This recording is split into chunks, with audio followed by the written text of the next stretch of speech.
पशुपतीनाथासमोर हात जोडून उभे राहतात आणि मुक्या प्राण्यांना हाडतूड करतात. अशा माणसांना तुम्ही काय म्हणाल सांगा?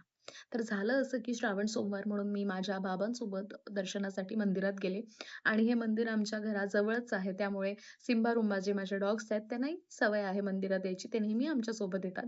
तर आज सिम्बा आली होती आणि आमची जोपर्यंत पूजा अर्चना सुरू असते, ते निवांत असं नंदीच्या शेजारी बसून राहतात, जप ऐकत.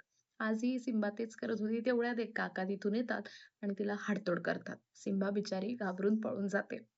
मी पूजा करत होती तोवर गप्प राहिले. त्यानंतर काकांनी जेव्हा हात जोडला, तेव्हा म्हटलं, "काका, तुम्ही पशुपतीनाथासमोर हात जोडता आणि त्याचे जे आवडीचे आहेत पशु, प्राणी, त्यांच्यावर तुम्ही हाडतूड कसं काय करू शकता?"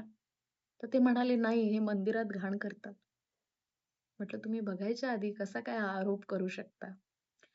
जाऊ देत. मी तिथली फुलं घेतली, देवावर वाहिली आणि म्हटलं, की "ह्या माणसाला सद्बुद्धी दे.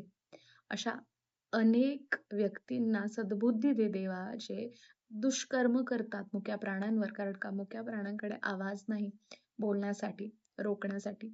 पण आपल्याकडे बुद्धी तर आहे ना, माणसाला बुद्धी का दिली आहे देवाने? मला कधी-कधी समजतच नाही.